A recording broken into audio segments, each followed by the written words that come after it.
Our last but not the least speaker for today, okay?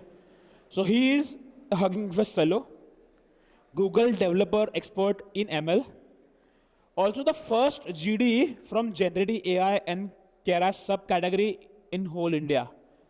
With a huge round of applause, can I please invite on stage Rishiraj Acharya? Hello. So last session. देखा जाए तो I am the only one standing between you and your swags, right? तो जब मैं agenda देखा, like I was, पता है मुझे सबसे ज़्यादा गाली मुझे पड़ने वाला है क्योंकि जल्दी सेशन ख़त्म करो. बट अभी सुन लो. I'll take maximum amount of questions in this talk. So जब तक questions नहीं आएंगे मैं सेशन ख़त्म नहीं करूँगा.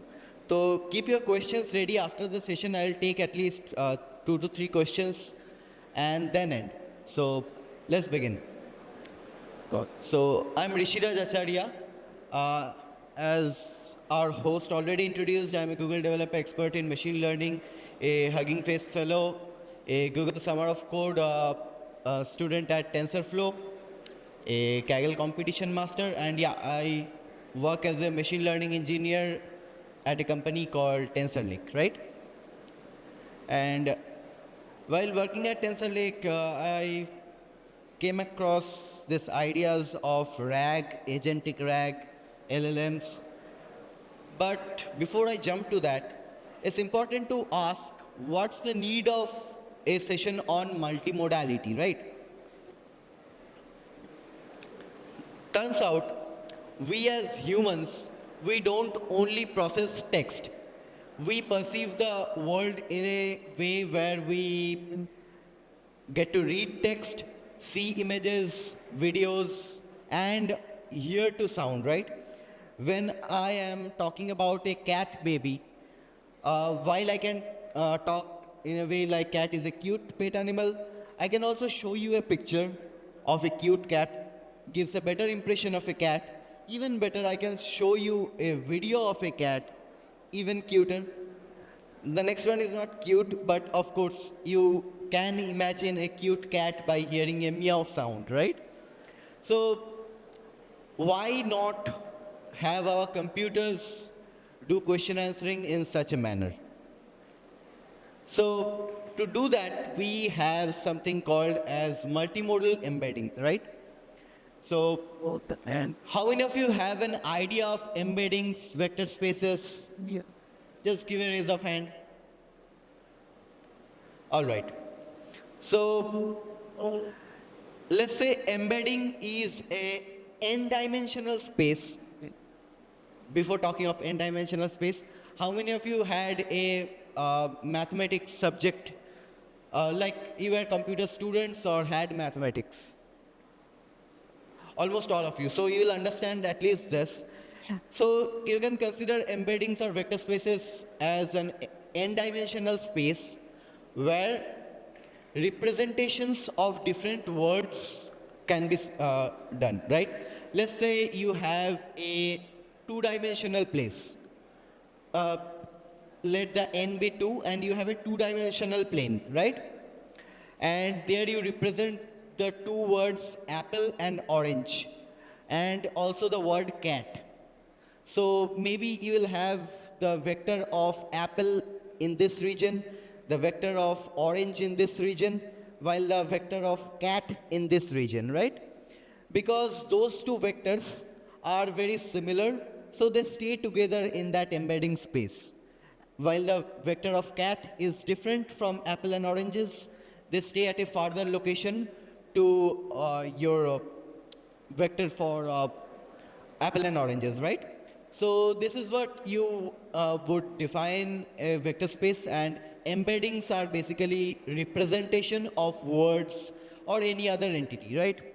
So the idea of multimodality comes into play when we have multimodal embeddings. So see, if you have the word apple and the image of apple, they too should be at a similar location to the logo of Apple as well. However, if you have a picture of a cat and a word cat, they too should be similar at a similar place. And yeah, but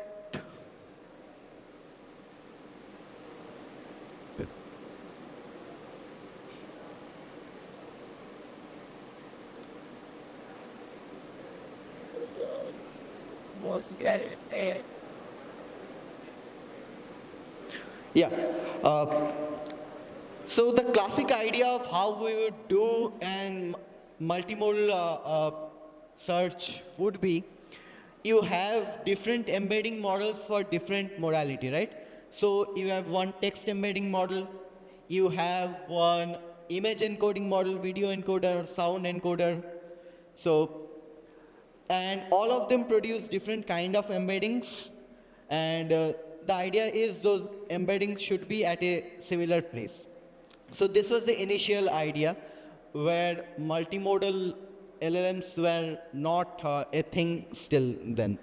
So yeah, you would have embeddings from all these encoders separately, and then you have something called as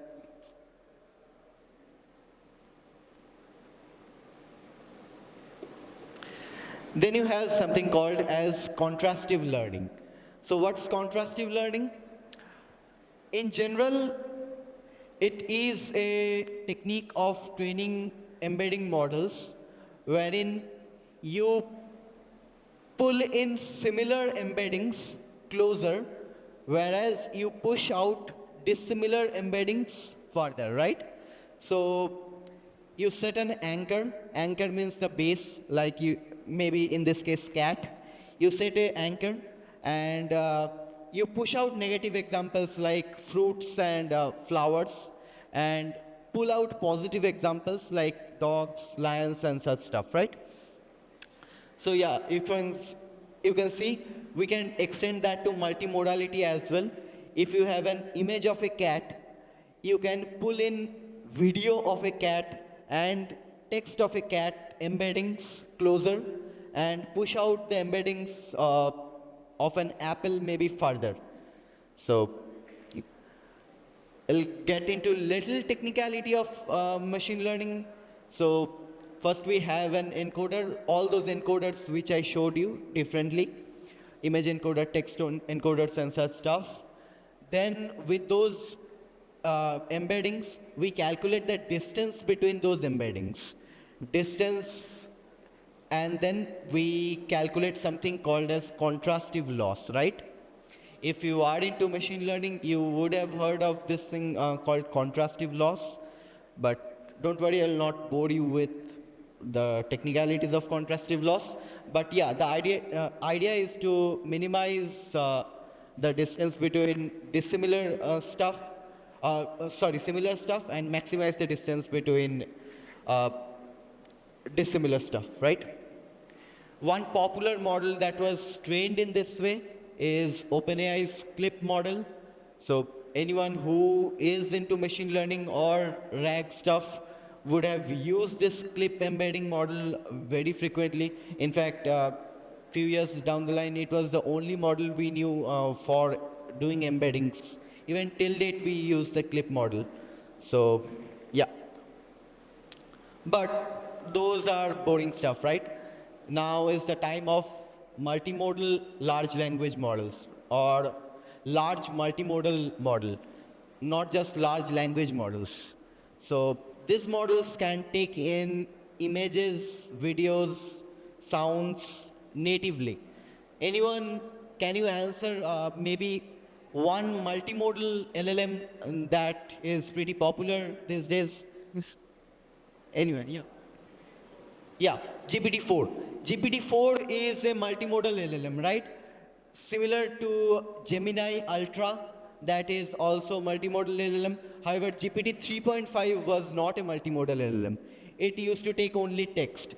But now if you have used ChatGPT and use this GPT-4o, you have seen you can give images, you can give audio files or PDF files as well, right?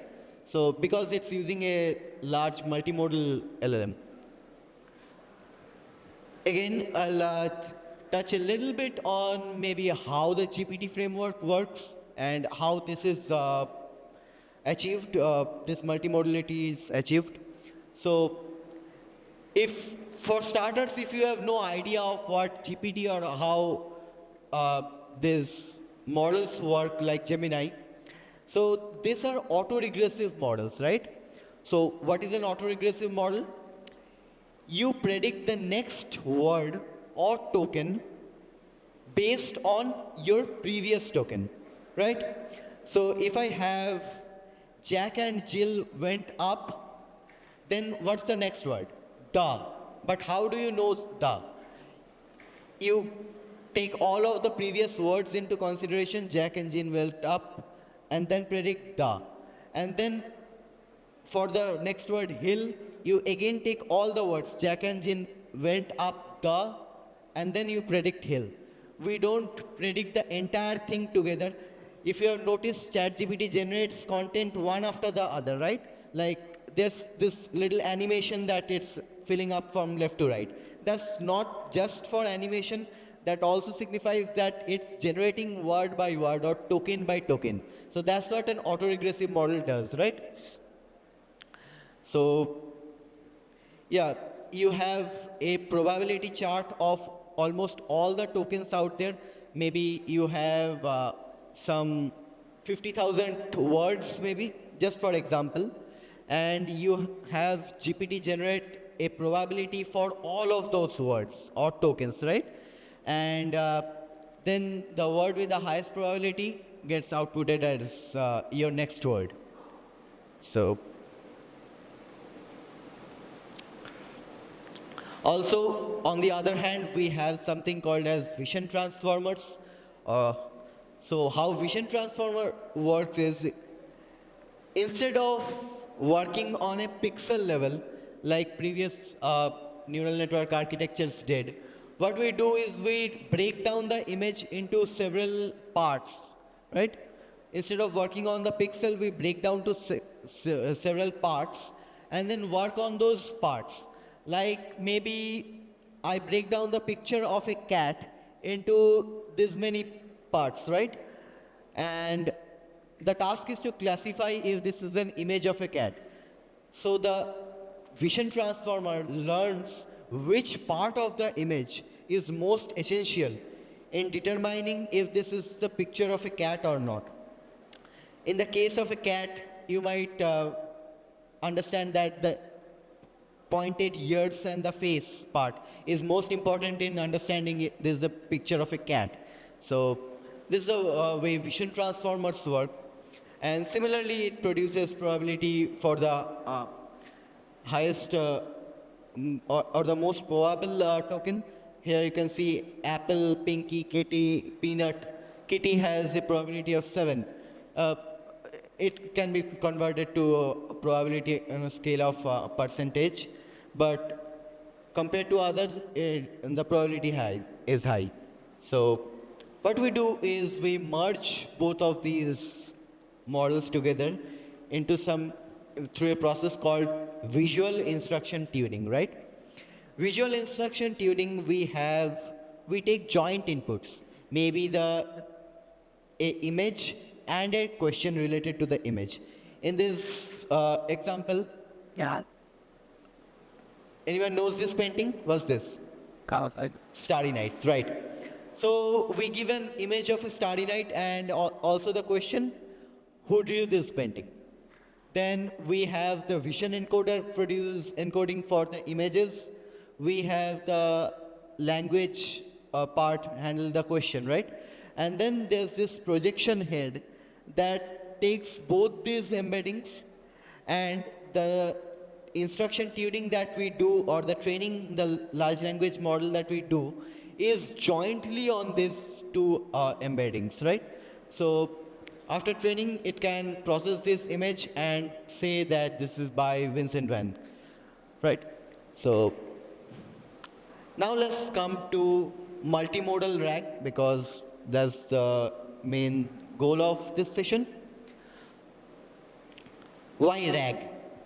First of all, why RAG? Like RAG, if you are working in an industry, pretty much all of the industries are now adopting to RAG, where we take our internal data or document and use it to augment large language models, right? Because although large language models are trained on a lot of text, but it's not trained on everything, and it might not know your private things, right? And even my honored speakers previously spoke about RAG, so I don't think I need to mention the requirement of RAG separately in this talk. However, for RAG, there are three parts mainly: embedding, vector search, and an LLM. So what we do is have our documents and store them as embeddings. Where we store them? We store them in a vector database. So those, just like a normal database, you store those embeddings in a database, and when a question comes out, that question is matched to the most similar looking embedding, and then that embedding's corresponding text and your question goes to an LLM, right? So why a vector database, in fact? So there are two ways we can do this embedding matching. One is a brute force search, like maybe you have 100 paragraphs, and when you ask a question, you go through the embeddings of those 100 paragraphs and match that which paragraph is most similar to the question. But you can understand the problem if that thing scales to like 1 million paragraphs or maybe thousands of paragraphs, then you can't match one after on the other for the embeddings, right?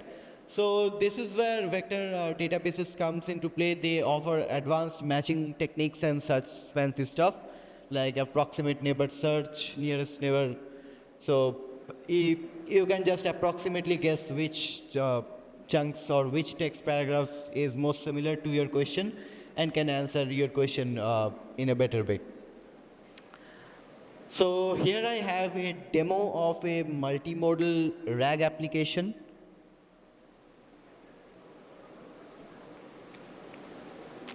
I've already ran this demo because this demo is really large scale, works on thousands of images, but you'll have a good idea. Let's see if I can zoom.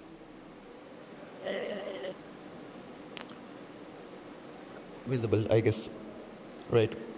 So first we load our data and stuff, and we initialize a vector database. In this case, I'm using Viviet.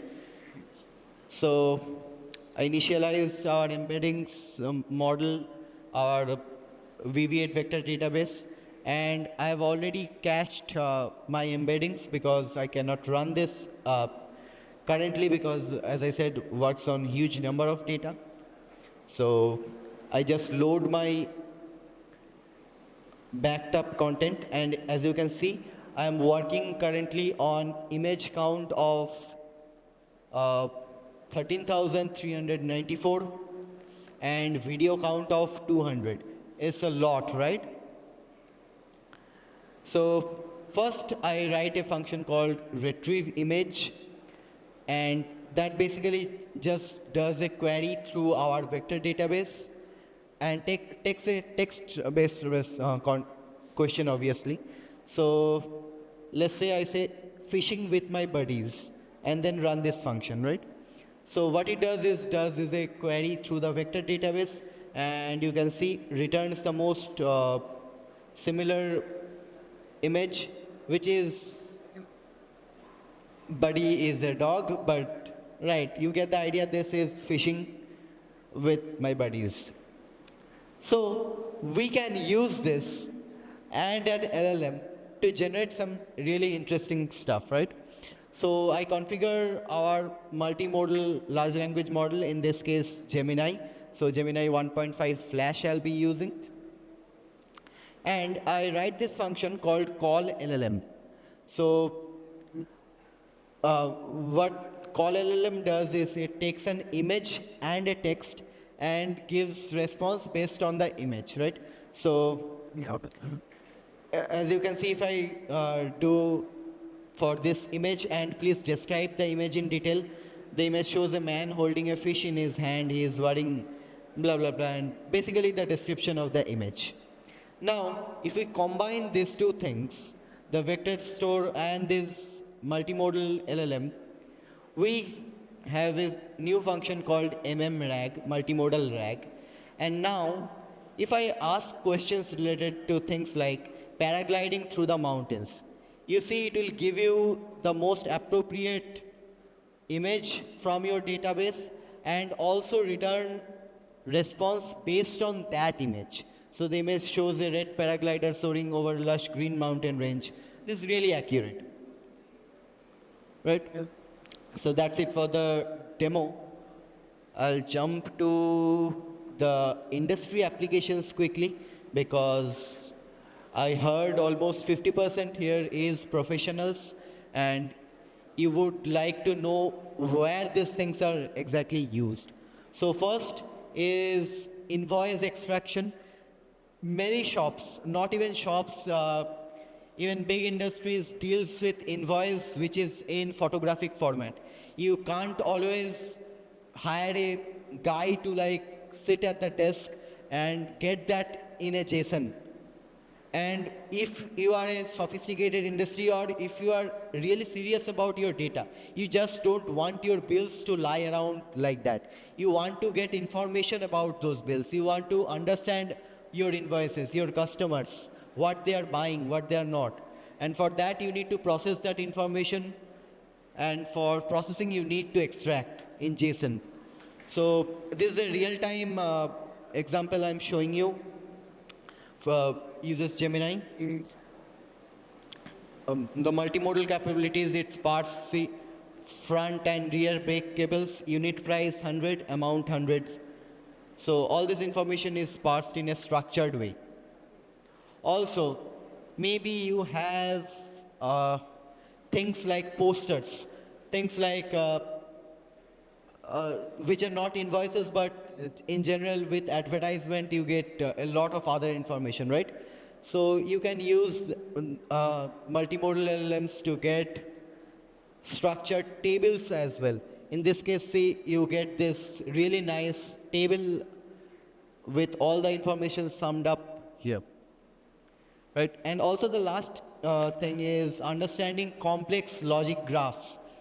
Understanding if I tell any one of you to explain what's here in this logic graph, you would take some time. You would take at least 5 minutes to understand and then summarize.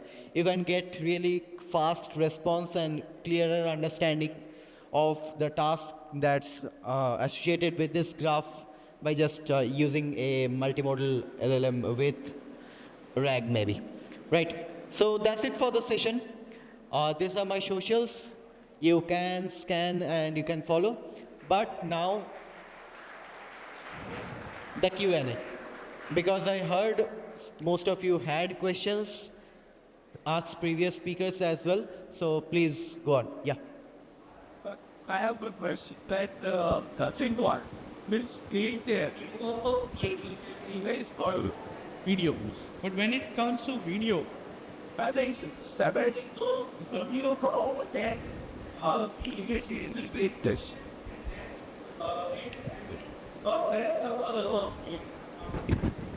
Okay. Really interesting question. First of all, Clip does not handle video. Clip only handles image and text. However, I'll give you a general idea of how this is done in industry today and the bleeding edge of how videos are encoded.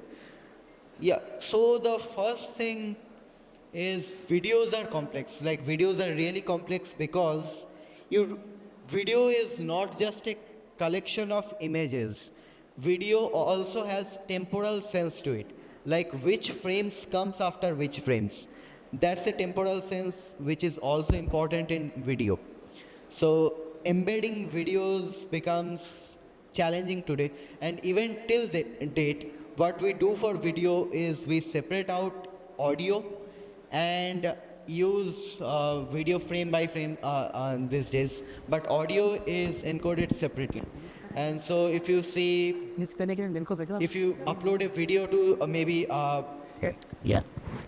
Gemini maybe or OpenAI, you can get really good transcriptions out of it because it's basically working just on the audio part and not together. Or maybe OpenAI does that internally, but in open source, it's very rare to find video handling as a whole that considers all of these modalities together. Just like clip, it's trained on text and images together, but for videos, we generally separate out the audio and the image parts. Anyone, any other question? देखो session चलता जाएगा and as I said, I am the only one standing between you and your swags. So if you have anything to ask, please go on. Come on, guys. Any questions for Rishiraj? Probably they know everything, Rishiraj. Huh, please. Think we are using the restriction implementing so can we use in a multimodal way that we can use that PDF and create every page as an image and use multimodal to extract Yeah, only yes, go the table part of it, Yeah, right. not the whole content along the other content which is present in the PDF. Got it. So this is exactly the kind of work that I do at my present job at Indexify. So Indexify is a San Francisco-based startup. Just the office is just beside Llama Index. So this is the kind of work that I do. Anyway, yes. So there are different approaches in handling tables out of a PDF. The first and the most naive approach currently is maybe just in the entire PDF to OpenAI and then telling it to extract PDFs, the tables, right? But we have open source offerings that can do just text structured extraction from tables, and that is generally much more preferable. So you have things like table transformers, which finds a bounding box of tables from PDFs and then converts it to structured JSON and then gives you just the JSON, right? So you can, when we built Indexify, we did it in such a way that whenever table transformer was being used, the output of table transformers was in a separate category called table. Images got extracted using any library like PyPDF to extract images, and text can be through computer vision or similarly through PyMu PDF and stuff. So we store these three kind of entities separately, and maybe when we want to call an multimodal LLM with just the table and the text, we say that we need tables and text. Those table JSON and text goes to the LLM, not the images. So this is currently the way, and in we also have a comparison benchmark in our website related to that, and it is our finding that separating out tables in general work much better than throwing the entire PDF in something like OpenAI, right? Yeah, hope that answers. Yes. Any other question, or I'll end my session? Wrong question, Rishiraj. Thank you, Rishiraj. Thank you for.